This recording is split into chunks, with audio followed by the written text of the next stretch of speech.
Hi friends, ഇന്ന് തയ്യാറാക്കാൻ പോകുന്നത് മീൻ വറ്റിച്ചതാണ്. അതിനായിട്ട് ചട്ടിയിൽ കുറച്ച് വെളിച്ചെണ്ണ ഒഴിച്ചു കൊടുക്കാം.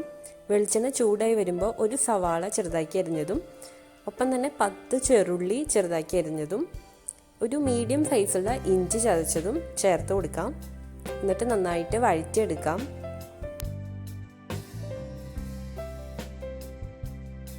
ഇതിലോട്ട് 4 പച്ചമുളക് നെടുകെ കീറിയതും പച്ചമുളകിൻ്റെ എരിവ് അനുസരിച്ചിട്ട് മാറ്റം വരുത്താം.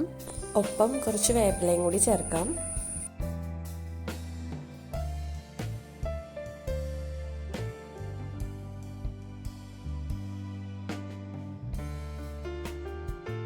ഒന്ന് വഴന്നു വരുമ്പോൾ ഇതിലോട്ട് മുളക് പൊടി 2 teaspoon, Kashmiri chilli powder 2 teaspoon, മല്ലിപ്പൊടി 1.5 ടീസ്പൂൺ, മഞ്ഞൾപ്പൊടി 1/2 ടീസ്പൂണും ചേർത്ത് കൊടുക്കാം.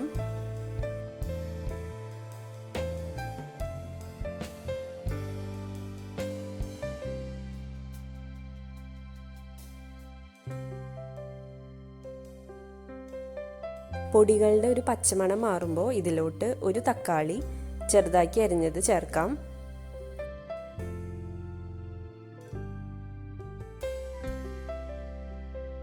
തക്കാളിയും ചെറുതായിട്ടൊന്ന് വഴറ്റിയെടുക്കാം.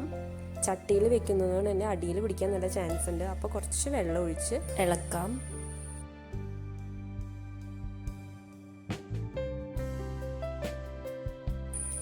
ഇനി ഇതിലോട്ട് വെള്ളം ചേർക്കാം.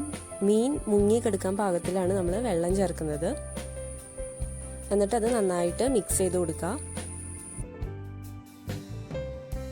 ഇനി ഇതിലോട്ട് ആവശ്യത്തിന് ഉപ്പ് ചേർക്കാം. കുടംപുളി ഒരു 4 എണ്ണം ഒരു ഗ്ലാസ് വെള്ളം ഒഴിച്ച് തിളപ്പിക്കുക. ആ തിളപ്പിച്ച വെള്ളം കൂടി ഇതിലോട്ട് ഒഴിക്കാം.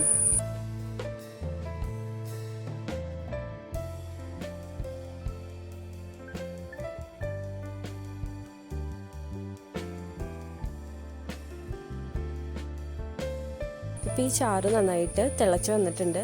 ഇനി ഇതിലേക്ക് 3/4 കിലോളം മീനാണ് ചേർക്കുന്നത്. എടുത്തിരിക്കുന്ന മീൻ റോഹു എന്ന് പറഞ്ഞ മീനാണ്. ഏത് മീൻ വേണമെങ്കിലും യൂസ് ചെയ്യാം.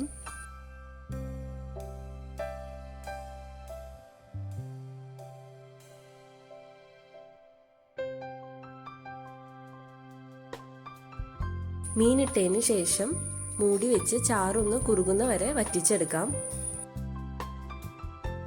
ഇപ്പോൾ മീനൊക്കെ നന്നായിട്ട് വെന്തിട്ടുണ്ട്. അതുപോലെ തന്നെ ചാറൊക്കെ ഒന്ന് കുറുകി വന്നിട്ടുണ്ട്. ഇനി ഇത് ഇറക്കി വെക്കാം.